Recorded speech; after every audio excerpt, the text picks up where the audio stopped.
Welcome to the Non-Essential Podcast. Welcome back to the Non-Essential Podcast, actually. Welcome to the...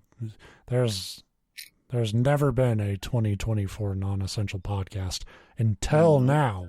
Until now. You guys say we waited just long enough after the holiday. It said people are probably like, oh, thank God they're done. Yeah. But no, we're not. Despite my best efforts to completely check out, we've answered in fairness, the call.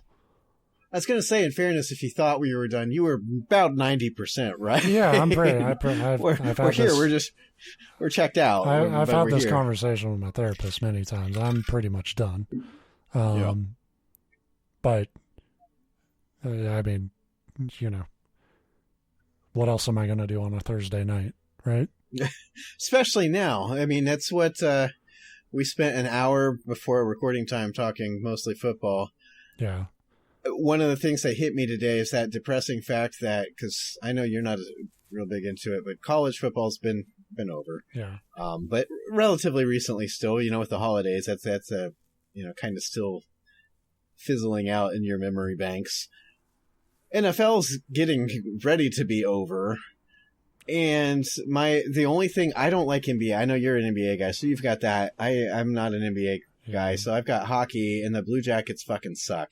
So it hit me today that, I'm right on, the eve of having no sports to watch. Yeah. Well, football is such a weird sport to get into, and if you're not a sports fan, you don't really understand, yeah, there's basketball, yeah, there's hockey, but those happen every day, and it's hard to, really, embrace the highs or lows of it, because no matter how your season's going, every day is it's a new game. Football is a very special sport because the highs and lows, you feel like a haymaker for the entire week. 17 games. You play once a week, and yeah, and so we won't rehash it. We talked about it off air. I am emotionally devastated by my team. You're stewing in your juices. I am basically, as far as my fandom goes, I am suicidal in that I want my fucking team to lose so it can be over. Right. And for me, it's the thing I've talked about every year for decades, is that I'm in a win-win situation, because it's it's exciting for my team, but if they don't do anything, you already expected them not to do anything. Yeah. So, it's all gravy for me. It's house money, and that is a good spot to be in. But yeah, if you don't I almost said if you don't celebrate football, it's our fucking Lord and Savior. It's a religion. Well, yeah. I mean, for a lot of people, it is. I'm not quite that into it. Yeah, I will not get up for church, but I will get up for fucking Sunday morning football. Yeah. Well, in fairness, you can do Sunday morning football in your underwear. You can't do church in your. I've tried. It does not go over well. Well, there's there's church streams now. Yeah. So I could hop in the chat with my fucking balls hanging out of my boxers. You're like, sup, guys? Cocks out for Christ, man. Yeah. How you doing? But anyway. So welcome to the show. We hope you had a good holiday break. We tried to. I know that's one of those things that the holidays come and go fast, and then at least for a couple weeks, that when because I don't know how much you deal with the general public in your job. I don't think a lot. Mine's 100% that. So there's a lot of those platitudes when you're talking to people, just a generic how's the weather today, that kind of shit. Yeah. But it turns to how was your holiday? And it's mine was genuinely good, but in the sense that there wasn't a lot going on, and that is exactly what I want from a holiday. Just give me some fucking time off. I was telling a coworker that he asked how New Year's went, and it's for me, New Year's is basically a way to recharge after Christmas. I hung out with some friends on New Year's Eve, but it's not we're getting fucking crazy. I had 0 alcohol on New Year's Eve. We had one friend over, and she left at about 7:30. Yeah. And before she left, Tara had to go upstairs to put the baby to bed, and me and her just were watching like Unearthed on the Science Channel. So crazy, you know. And for me, that's extra funny because New Year's Eve is not just New Year's Eve; it's also it was my 10th wedding anniversary. So that's how we really celebrated all of that. We wouldn't have even been up at midnight except for like we had gone to bed in about 11:30 and we're just falling asleep, and my 4-year-old came into the room like, I can't sleep. I gotta applaud you guys on that, because like, you know, if documentaries taught me anything, if she hasn't hired a hitman in 10 years, she can't afford it. That's the key. I keep us poor. Now that you're taking over the kingdom. Oh God, that's yeah. That's been now you got a target on your back. Thing. I welcome it, honestly. Jeez, I've been in this role for 10 days, and it's like, just end it. Anyway, so welcome to the show. On this show, if you've never listened to it before, thanks for starting now. You're weird. But on this show, we tell each other stories. They can be fact, fiction, history, creepypastas. They're mostly creepypastas at this point, because prep is hard. If you'd like to be an intern and live off of dog food and find material for us, send me an email.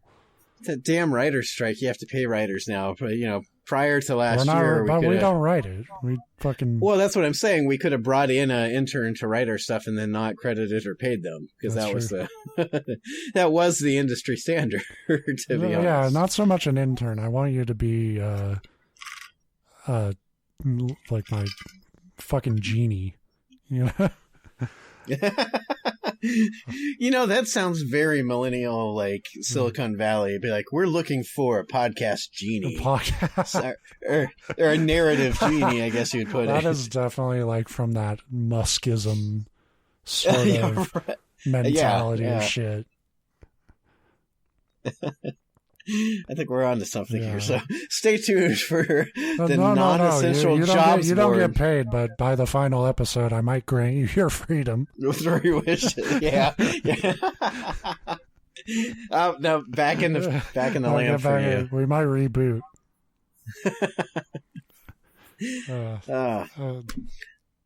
I'm just imagining some like fucking kid out of college, and we like make him paint himself blue.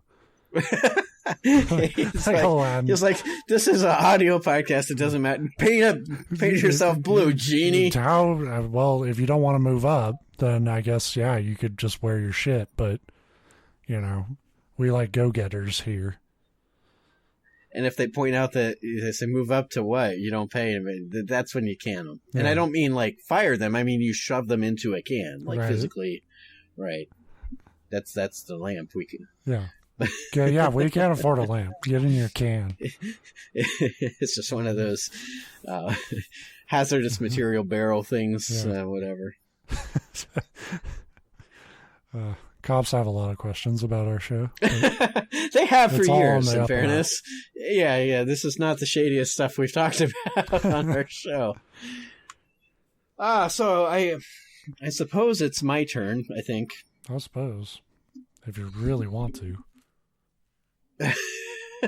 I'm saying we could end this show right now, walk away as heroes. Yeah. The 10-minute power hour. I've got two options, and I think they're both going to be equally terrible. If I had a coin, I'd flip it. Fuck it. I'm going to go with this. Right. This may be bad. I don't apologize. So this is actually going to be kind of a... well, there's multiple stories here, but they all share a common thread. But they're all real. They're not. It's not creepypastas. It's crime, and they're interesting. Crime ain't real.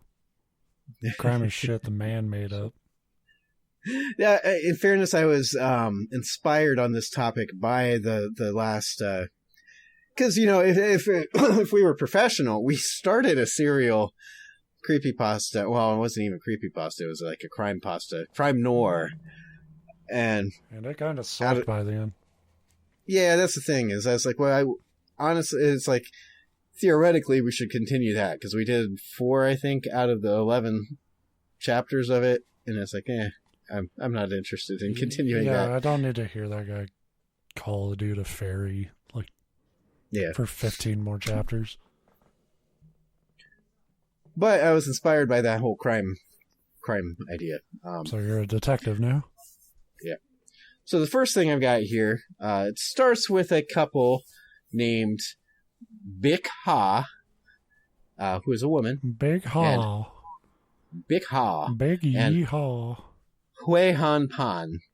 They're a Vietnamese couple. They had fled Vietnam, relocated to Canada, which, that's a hell of a move. You're like, this, like, I don't know if it's all tropical. I'm not 100% on all of Vietnamese, like, geography, but I know at least a good chunk of it is pretty, everything I've ever seen is jungle and hot. Yeah, everything I've ever heard about it is, like, just, like, the most fucking humid place on Earth. Yeah, and you're like, let's go to the snowy north. To be fair, like, you know, I went to Texas and it's super humid down there by our standards. And I would move to Alaska before I went to fucking Texas again. Like, yeah, that's true. I mean, but humidity sucks. And what really sucks is people are like, well, you're in Ohio. We're as humid as fucking anywhere. Yeah. I mean, not in the world, I guess, but that's why people up here that like don't travel south. Like I like Florida, the landscape, not the hellscape political aspect of it. But people are like, oh, that humidity. I'm like, look at it in the summer. We're literally more humid than they are, and we don't have ocean and beaches and shit. We're Ohio. Anyway. So, Big Ha and Hui Han Pan fled Vietnam, settled in Canada. They ended up getting very successful jobs, I guess in an auto parts manufacturing field. Expensive cars, nice house. They ended up having 2 kids. Everything seemed to be going exactly like you would want them to go. You know, your kids were very... they were the kind of stereotypical almost parents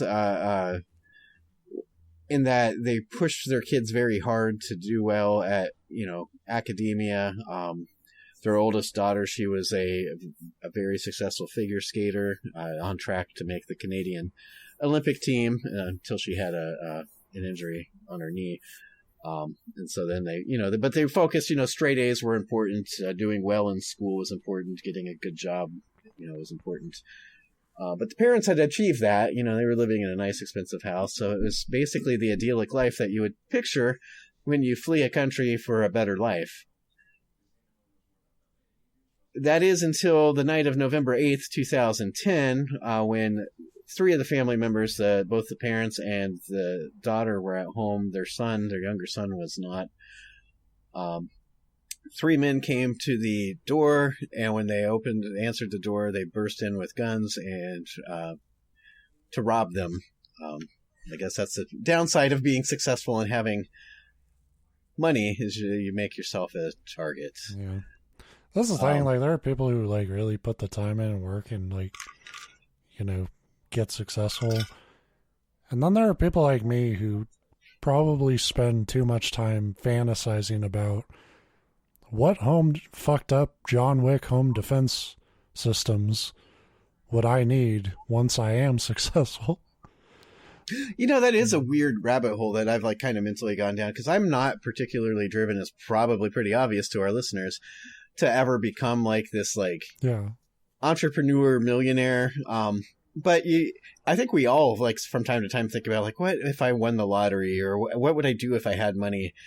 And it's like, you like to think like, oh, I wouldn't be one of those stuck up people, but then you start to count the steps that you have to take that just kind of build on each other. And it's like, there's almost no way to not look like some asshole, because you do have to, you know, I wouldn't be like strutting around with my, you know, bins and thinking I'm better than everybody, but also I don't want somebody to come kill me in my sleep or kidnap my kid either. Yeah. So I would yeah.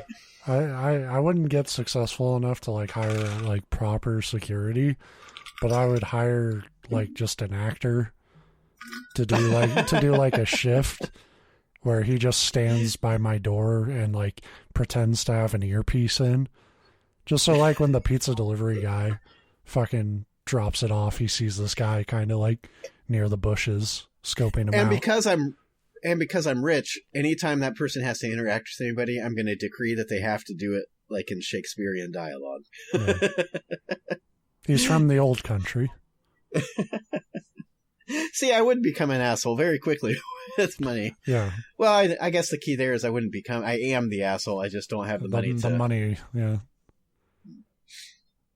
Anyway, so this gentleman break into the house. The daughter was upstairs in her room. They tied her up and then tied her to this banister on the stairs, and then they held the husband and wife at gunpoint, demanding money. Then at one point they heard a bunch of yelling and pleading, and then a bunch of gunshots. And of course, the three people fled the scene. Eventually, the daughter was able to get her hands free enough to get her cell phone, which was in her back pocket, and call the police. And they came out to the scene. When they got to the scene, they found her, tied to the banister, and they found her mother and father shot to death downstairs. And her being the only witness, she recounted how they came to the home, and basically what I just told you. I mean, there's not that many more details because she was tied up and she couldn't see what had gone on. Although I said that her father and mother were shot to death downstairs. That is not true. Her mother was shot to death. Her father was shot in the face and neck, but survived. So, and miraculously, he was taken to the hospital and put in an induced stronger, basically. He was put in an induced coma, but within I think it was 3 days or 5 days, he comes out of the coma, and there's no brain damage. Not only that, but they very quickly determine he's to the point where he can be interviewed about this robbery. How fucking scary, sorry to cut you off, but how fucking scary would it be if every time you shot somebody, they got more jacked? Just more and more shredded. This will be a departure, but it's going to be a welcome one for me because it adds to my content here of where I'm pulling from. I saw one of those I forget what it's called. It's Amazing Stories of the ER or something. I don't think it's Untold Stories of the ER because that doesn't make sense because they're literally telling you the story during the show. But one of those kind of things where it's just a TV show where they talk about these insane things that ER doctors had seen. And one of them, I don't remember where it happened, but it was Halloween night. It's kind of a smaller city or smaller town ER, so not a real busy hospital, but that meant there wasn't a lot of people on staff. And this guy comes in with this axe on the top of his head, and they're all like, "Oh, ha ha ha, Halloween." Oh yeah, yeah. And turned out it was a real fucking axe, but the guy was acting completely normal. And when it happened, some guy tried to rob him at a bus stop, and when he wouldn't give him the money, the guy fucking axed him in the head. And when the guy just looked at him what the fuck was that? Now I gotta go to the doctor now, dick. Yeah. So the guy that was trying to rob him just freaked out and ran away. Yeah. It's so that shit happens. Yeah. I mean, the human body is very bizarrely flimsy, but somehow also not even resistant, just tenacious. So that's the thing is it goes both ways. You hear these stories. If there's ever a famous story about me, it won't be he got hit in the head with an axe and was just Yeah. It'll be he was getting a book off a shelf in a library and it fell off and hit him in the head and he fucking died. That's the thing. It's the human body's a failure because it's you could take an axe to the head and maybe live without hardly any long-term effects, or you could die from gout. You know, like, right. Or shit, just like a bad salad that like bagged salad you bought at the grocery store. Yeah, like, you know, you can eat healthy once and it can fucking kill you. So don't eat healthy. I touched a doorknob after somebody else. I got the shits. It's over. Anyway, father lived, and within 3 days he came to enough that they could talk to him. So you weren't far off. The daughter, the police already like had some questions about her account of the story, just things that didn't make a ton of sense. Including her like, oh, well, they tied me up and I couldn't call the cops right away, but I was able to eventually get my phone out of my back pocket. Yeah, I mean, criminals do all sorts of things, so, you know, I'm not saying I'm a detective here. But if they're in the business of killing any witnesses, why would they let you live? And not check you for a phone when they're tying you to a banister. Like, that, too, but it's also like, if they were so willing to kill your parents, you know, clearly murder did not bother them, you know, so why the fuck would they just leave you upstairs? So the police quickly had more suspicions when with the father able to recall perfectly what happened. Like, there was no fucking memory loss, which is a miracle given the injury that he took. He said, oh yeah, no, they didn't come in and tie her up and take us at gunpoint. When she was walking around freely the whole time and even talking to one of them as if they were friends. And the cops are like, okay. All right. God damn, that must be nice to be that detective. Like you think you got like the We've talked about this before, though. Like, you see all these cases and they're like, yeah, the police saw 99% of the time the police didn't solve shit. Like, it fell into their lap, and when it doesn't, it becomes a cold case file on TV 30 years later. Yeah, it's like, but imagine that fucking, like, the bloodshed. You go to this crime scene, you're like, son of a bitch. How do we catch these guys? And it's like, it turns out that fucking dad somehow survived and remembered everything. He's that Terminator from Terminator 2. He would just liquidate around the bullet, and now he's back. It took him a while to... Yeah, it's like any gas station hold up. It's like, how do we find this guy? Oh, we have footage, and they didn't wear a mask. Oh, well, that's easy. You know? So it gets pretty crazy, though. Obviously, like, the twist you saw coming, sort of. Well, I can't say sort of. Exactly. I saw it. I called it. Yeah. I win. The full story is, as they came to find out, was that, like I said, these parents were, you know what you'd call tiger parents now. A lot of pressure on these kids to do well in school.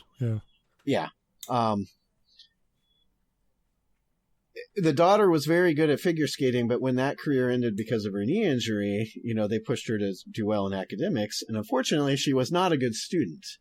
So through her whole high school career, the straight A's she was getting were actually like C's and an F, but she would go in and, you know, this was in the, what did I say? Well, 2010s when the family got robbed, but it was early. Well, I guess it wasn't even that early. She basically faked her grades. She'd go in and forge her grade report all through high school. Well, there's, you know, it's crazy that this is the problem with academics. There's a skill for that. You know, there's a trade for people like you who can fucking cheat. But it gets better. She didn't end there, because once you're done with high school, that would unravel quickly, except she forged and faked getting into her preferred medical school. For 3 years was pretending to go to medical school while also pretending to have an internship at the hospital, where the whole fucking time she was actually sneaking off and either going to her job as a waitress or spending time with her secret boyfriend, who also happened to be a drug dealer, who she had been with for 7 years. Problem was, that only carries so far, and that began to unravel when it was time to graduate from medical school, and she tried to tell her parents, well, they can't come to graduations because they don't have enough tickets. And also the dad realized that his daughter's been in medical school for 4, 5, 6 years, whatever it was at this point, and they've never once seen a hospital badge or uniform. Yeah. And so one day she left to go to her hospital job, and they secretly followed her and discovered that she was not at the hospital job. She was with her drug dealer boyfriend, and of course did the tiger parent thing and said, you're coming home and re-enrolling in school, and you're not allowed to see this guy anymore. At which point she got back in contact with them and they devised this plan to murder her parents, which was the next best solution. I could think of a few better ones. Yeah. Like, give me one night. I will give you a list of better ideas. And it's one of those, too, I hesitate to say, it sounds like that, that is not a good parenting style. Sometimes I try to caveat that with everybody, there's not one right way to do it. That is one wrong way to do it. Being a hard ass is, people will differentiate, but I am of the opinion that being a hard ass does not help. Again, too, though, that's the narrative here. We don't know specifically how hard ass they were being. From the sounds of it, pretty whatever. Basically, what I'm saying is the father is still alive, and I don't want to get sued. So we don't know. But it was a very like the twist that your kid was in on it. We've seen stories like that. I think on the show, I've seen a lot of them. But then when you get into the fact that she faked a whole fucking 7-year student like academia record and all that, that was. Yeah, it was a pretty good run. If she, like you said, that's the kicker is. There's lawyers out there who would love to hire you for. Right, that's the thing is if you would, the key as a parent here, the lesson is to just love your kid and support what they're good at because clearly she had potential. Yeah, fraud. She's a natural banker. So the next one I have is a crime from Australia, I believe. Yeah. In 2008, there was a couple, they were just dating. Carolyn Watson, who was 17, and her boyfriend, Julian Matthias Buchwald, who was 22. One day, they were kidnapped and brought 6 hours from their home and dumped in Australia's Alpine National Park by a satanic cult. Those crazy fucking Satanists. They apparently targeted, I don't know, because they were a celibate couple for both, it says both legal and religious purposes. I don't know what the legal purposes are unless there's some weird rule about being premarital. I don't know. But they were both religious, so, they were dating, but not, hooking up. But Julian was ready to propose to Carolyn for a second time. He had already proposed once, and she had said not yet. She wasn't ready for marriage. Her exact excuse was, I don't want to get married yet. I'm 17. I would like to finish high school. Which, in my mind, is a reasonable request. Bullshit. Yeah. We get to fucking 5th grade and then we're crab people. Yeah, so they were kidnapped and taken to this, middle of nowhere state park. And then inexplicably they had their clothes cut off and were thrown outside the van and just left, together in a grassy field with their hands tied naked. That would suck. To be fair, I don't want to... I'm not particularly in love with the idea of being out in the middle of anywhere in Australia. Right. But if I am, I want the thickest leather armor to protect me, or metal for that matter. I want something to protect me from all those fangs and claws out there. Yeah. I just know it would end with I would be worried about all the snakes and shit, and what would happen is a fucking kangaroo just fucking cold cocks me. Again, yeah, that's the thing. I'd get taken out by a fucking butterfly or something. Be yeah, that's the venomous butterfly, mate. You don't want to. Yeah. You're oh, fuck, I didn't know that. That's a big old butter, that is. Anyway, dumped. You've been Don Walloped. They were dumped and, left naked and tied up. And they managed to get untied because, you generally can if you're just left alone long enough. And as they wandered around the field where they were left, they came across a bag stuffed with a sleeping bag, a toothbrush, a coconut, a knife, and a shovel, and a jar of peanut butter. The typical things that you just find. as I was reading this, I'm like, this is a fucking History Channel, like one of those reality, like Naked and Afraid type shows. Like, Yeah. they were kidnapped. It wasn't a satanic cult. It was a film crew. Yeah. They were mistaken for the stars of the show.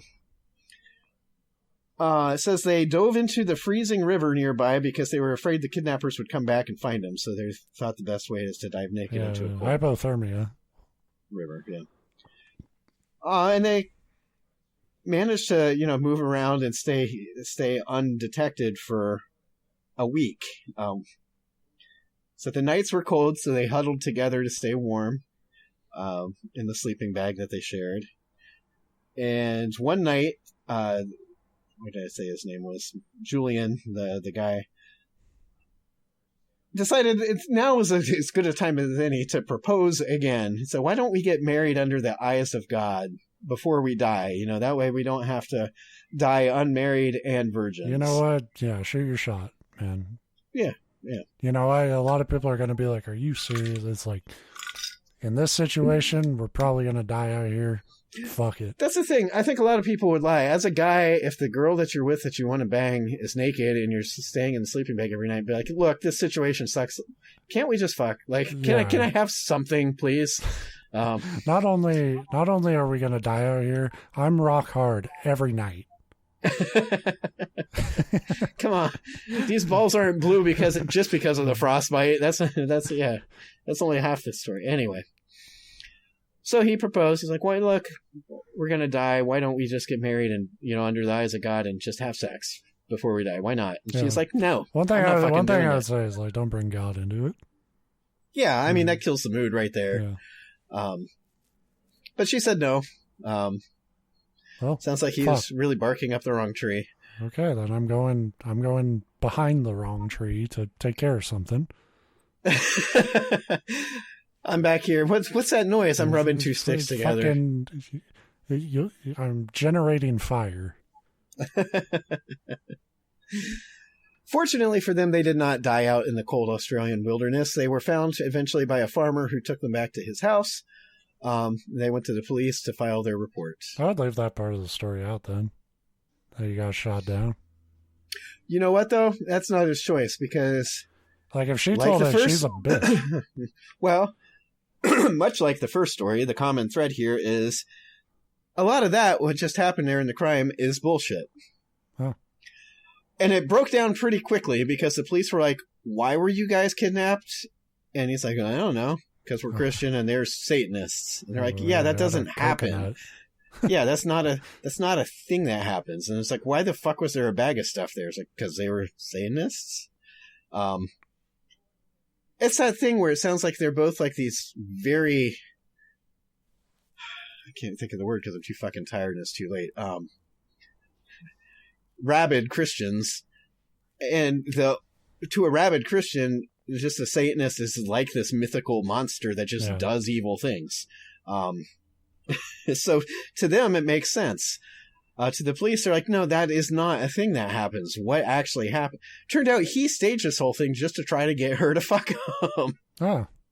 Yeah. Okay, so he is a dirtbag.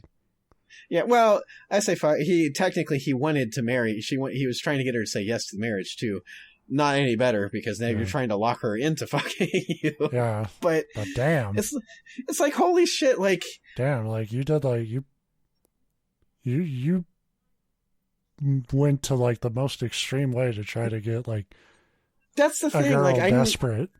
I need to see a picture of this girl, because if you're that desperate to have sex, it's like I'm a guy, I get it. There's way easier ways to do that are also that's not. The thing, if you're hyper religious, like you don't know that. Like that's what's wrong with them is they put so much goddamn like importance on fucking that you feel like you have to like come up with a plan, as opposed to just like connect with someone or go to Nevada. You don't even have to like work that hard for it. Like there are services, there are professionals who sponsor this show. This is where we go to the ad break. That's what I mean, though. So I had to include him because I just thought that was one hell of a an intricate way to try to get a girl to marry you and sleep with you. Like, you know, some guys would try, you know, the rose petals and like a romantic dinner, and he's like, nah, Satanists. I mean, what's weird? I mean, like, the one thing where I'm like, kind of like, the lie is more believable, I think, than they give it credit for, because it's like, well, why would they kidnap you? Or like, it's like, you know, fucking drifters get mugged and shit all the time. Yeah, know? I'm guessing there wasn't a lot of the problem is when you come up with a story like that. Yeah, I'm sure he jumped right to like, it was Satanists.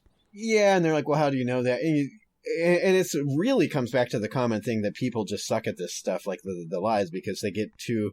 It actually ties a lot into what we talk about creepypastas, where you start to focus on like really stupid details. Like, yeah, I don't know. I've had investigations classes because that was my background before I got into insurance. And so, you know, I've had training on the interrogations, and to be fair, it's not difficult training if you just think about it. And by training, I mean any of us could pick up a book and you read about it. You're like, that makes sense. Yeah. But I mean, like, I think we've all been there too, where you're trying to lie, and you just get way too caught up in like trying to cover what you perceive as a loophole. Oh yeah, and I'm basically gonna give you like the blueprint here to be a successful liar. You have to be selectively specific. Right. Like if you try to detail every part of your story, that's not how natural stories. No, and it's 1,000% okay if somebody questions something, be like, "Oh, I don't know," because in real life, if it's not a lie, yeah, right, yeah, we have gaps in our. But that's the biggest thing is that people don't want to say they don't know; they want to try to explain every question that comes their way. But also, like, you know, some people go the opposite way with this, mostly cops. But I would say if you really want to look guilty and you're trying to like tell a story, like what makes you look guilty is that you're talking to the cops. Like, get your fucking lawyer and shut up. Because otherwise, like, it doesn't matter how good of a liar you are. The fact that you're talking tells them all they need to know. And even if you're innocent, it tells them all they need to know to charge your ass. Do you think they ended up married? The story doesn't tell me that. Oh yeah, I'm sure. I'm sure once she realized the effort. Well, a couple of years later, when she was out of horrible life. Yeah, once she was out of high school, she's like, "All I literally wanted was to be out of high school. Now I will marry you." Yeah. It's like, oh, well, so now I got to wait till you're out of jail. I thought you were a scrub, but now that I realize you're willing to like kidnap me and yourself. Fuck, wow, what a guy. We lasted in the Australian outback naked for a week. We can fucking do anything. Like they're out there like, they're fighting. They're like a counterterrorism like couple task force. It's just the two of them going behind enemy lines somewhere and laying down while he faps in a bush. No, she still hasn't let him there. Yeah. She's like, "Look, I'll marry you, but the sex is off the table." Sex is off the table. You do have a wife. You also have poison oak on your nuts. Yeah, well, you're right.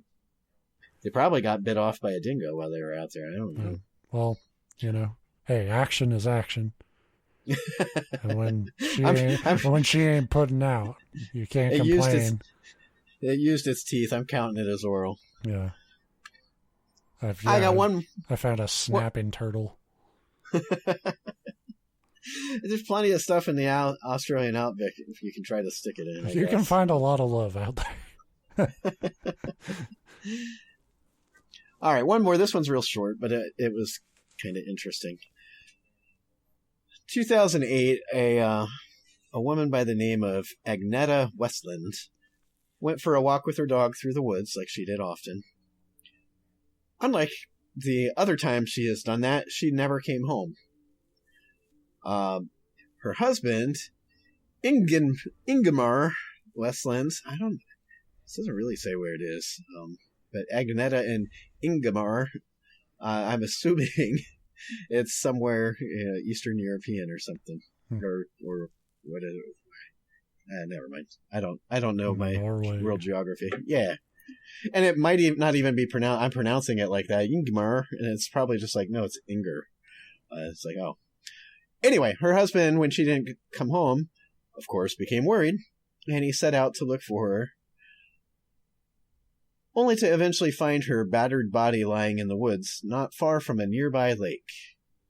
Obviously devastated, he phoned up the police like, hey, my wife went out for a walk in the woods. She didn't come back. I happened to find her body. I need some help over here. And as you could probably guess, the police were well-versed in stories like the ones I've just told. So they came out and they're like, yep, she's beaten to death. You're under arrest. Oh, yeah. Who would love to beat her to death? I know I wouldn't. I know my deputy here wouldn't. That leaves you. And unlike most of these like police stories that we read where they're like, well, they suspected the husband. Bum, bum, bum. He was arrested on the spot. Like yeah. I guess it's kind of a sad state of affairs where it's like if you know it's a crime story and it starts with like, this man was married, he did it. You know? It's like... Well, but the reality of it is most of the time murders happen from somebody that knows you. Yeah. The call comes from inside the house. And so they held him for 6 or 10 days, a week or so, whatever. Probably wherever they're at, the longest that they could hold him without, trial. And then even when he was released, he was their prime suspect for a very long time.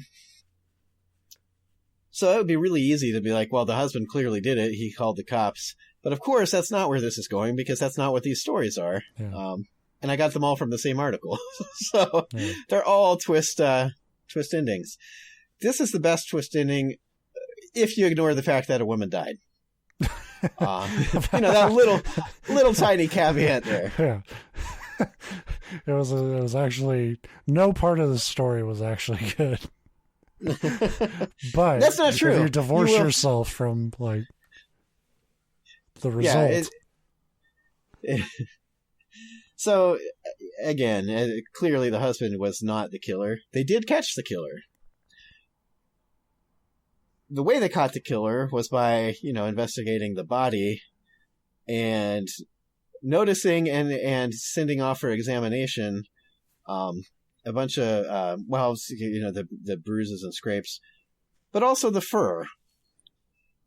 Turns out the person that killed her was a elk, or a moose.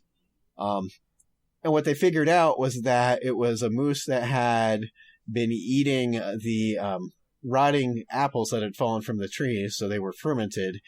It was a drunk moose, or a drunk elk. I don't know the difference or if that's the same thing. But basically what they posited... My experience, or I don't have any experience with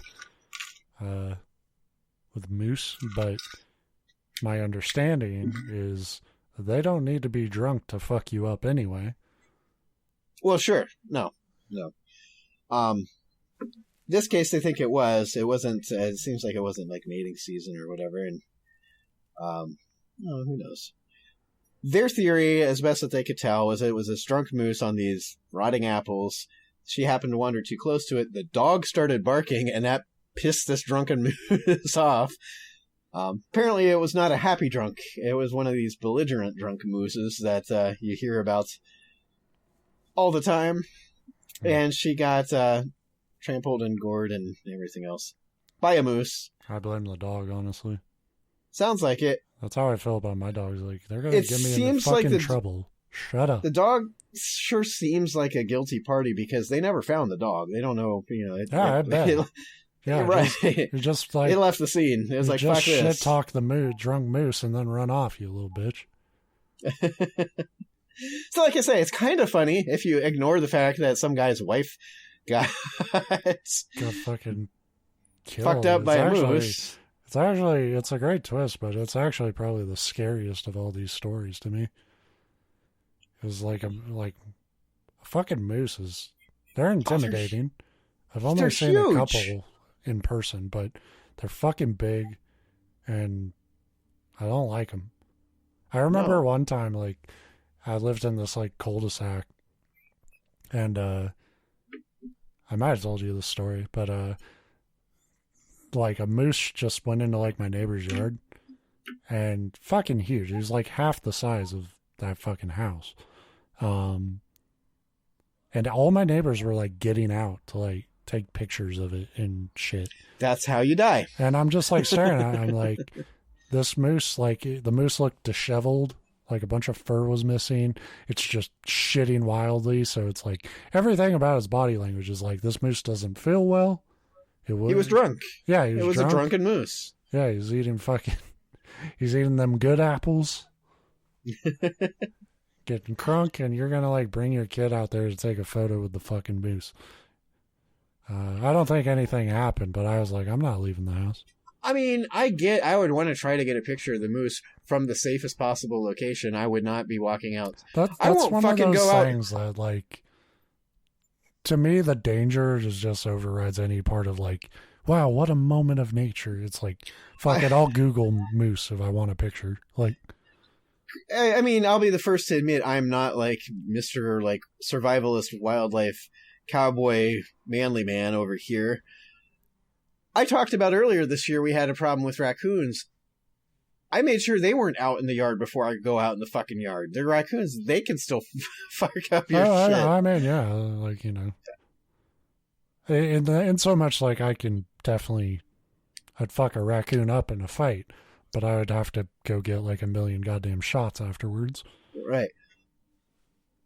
Yeah, and it's... Don't tell the raccoons nearby I said that. I'm certainly not saying I've never been out in nature and seen a raccoon and, like, just, like, gone about my business. I don't, like, scream and run. No. My point is, I make sure that the wildlife is relatively safe. We actually had somebody... It's interesting, because I'm in the middle of fucking Ohio, but a couple years ago, they went out to Yellowstone and made national news because they did that. They went up to try to get a real close-up selfie with a fucking moose, and guess what happened? Yeah, they're not here to talk about what happens. What happens? They died. I don't get it, because I get from the one hand, if you're ignorant of moose, you think, it's a big deer. When you see it in person, it's not a big deer. It's a huge motherfucking animal. They're giants. Yeah. I don't know. I think it's because they, like, their body language before they attack is just so chill. Because they don't... that should be your number one. When an animal in the wild doesn't care that you're there, yeah, you should be fucking terrified. That's true. Actually, I was just watching a show about that. They were investigating an area in Africa, I think, a village where there had been a huge increase over the last handful of years in deaths by alligator.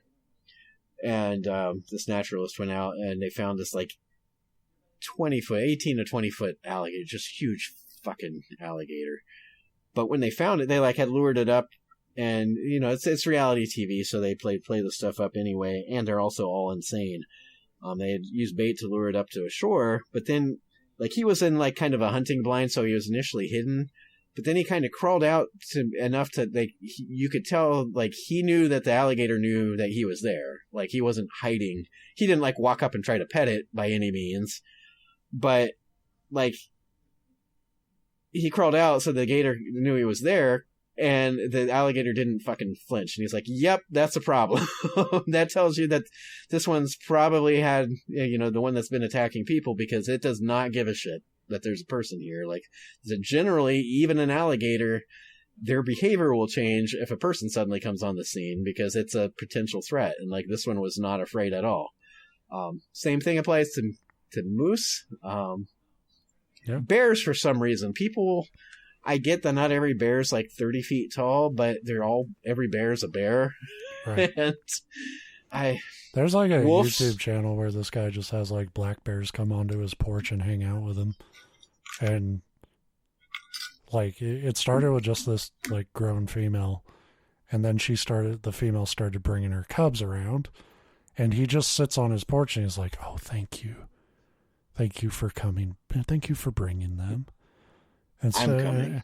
Yeah, that's what it sounds like. Yeah, like, yeah, thank you for Jesus. If I wasn't like, because they can get relatively docile, domesticated Well, really, you can domesticate bears. People have done it. Yeah. They do it. But then you add cubs into the mix, and it's like, nope. That's the exact trigger. Yeah. Yeah, it's just like, and it's like, yeah, it's kind of an interesting viewpoint of like, wow, this person managed to make this part of nature trust him like that around her cubs. But it's but it's a flimsy truce. That's the thing. It's like anything in life. 99% of the time it'll work. All it takes is one thing to set the thing off, and it could be something completely out of your control, or that you fucking stumble a little bit, look like you might attack. Fuck, you fart too loud and scare it. Yeah. Like, So, yeah, don't do that. No. That's the thing. Like, nature is amazing. So many people who claim to be experts in it are so fucking dangerous about it, and like, it's fairness, where's the respect for what this thing can do? And if there's ones, the famous one, of course, that immediately pops to mind, and it cost him his life, Steve Irwin, but he was one that would readily admit the danger. And like, if you're willing to put yourself in that situation and you admit that it's dangerous, that's one thing. Because, we all do things. Some people skydive, some people ride motorcycles. Like, as long as you understand you're taking a risk. It's the ones that think that they're like, nah, brother. If you understand these bears, you're safe. It's like, no. Like, you might be safer, but you're not safe. I'm gonna pick this fucking most dangerous spider in the world up and handle it. And it's like, to show that you can handle it is like, I don't give a fuck. I'm not going to. Right. Well, especially spider. I mean, I don't know when it changed. I guess you become an adult and you're less naive. Like, I don't even like to pick up like daddy long legs, and I physically know that they cannot bite you. it's like, but it's still a spider, and spiders are fucking creepy. Yeah, they're weird and they're fucking quick, and fuck them. Yeah. And my brother's a dick, so he's like, he gets a lot of spiders at his apartment, and he'll just like post photos of them, and I'm like, stop. Like, I don't need to. I fucking believe you, dude. Like, I don't need to see them. Just kill it. Yeah. We're talking about it now. I'm priming myself, although it's not really the time of the year here for it. But I haven't. When we first moved in, I talked about it a little bit on the show. We had, and I think any house that's sat empty for any amount of time, you move in and you're chasing away some critters. I haven't seen a spider in our house for a while, so that's not a bad thing. Well, you got 2 kids. Yeah, they're probably they absorb them. They're like cats. That's the funny thing when it comes to stuff like that. I don't like touching. I'm not a bug person. Like, I will catch a lightning bug, but I still don't like. There's still part of your brain that's like, I don't want to touch this. It's a bug. Oh yeah, but when germs and shit. Sure. I mean, that's a big part of it now. And I think those can technically bite. It's just not, it's not going to cause any harm, but it's like at the same time, I don't want, but when you have kids, that's when you have to like catch these things. They're like ladybugs, which I know those also can bite, but you have to act like, yeah, it's no big deal. You can let it land on your finger. Or if it does, like, and they start to freak out, you have to be like, oh, that's no big deal. It's like, I get it, kid. Yeah. I'm only pretending. That's the one thing that's fun about becoming an adult is you realize all the things that adults did when you were a kid. They were faking it. Yeah, you have a ladybug on your finger and like your eyes just start weeping. It's like, no, it's fine. It's the beauty, I swear. It's nature. All right. So, well, that's what I got. Three things. Twists. Crime with a twist.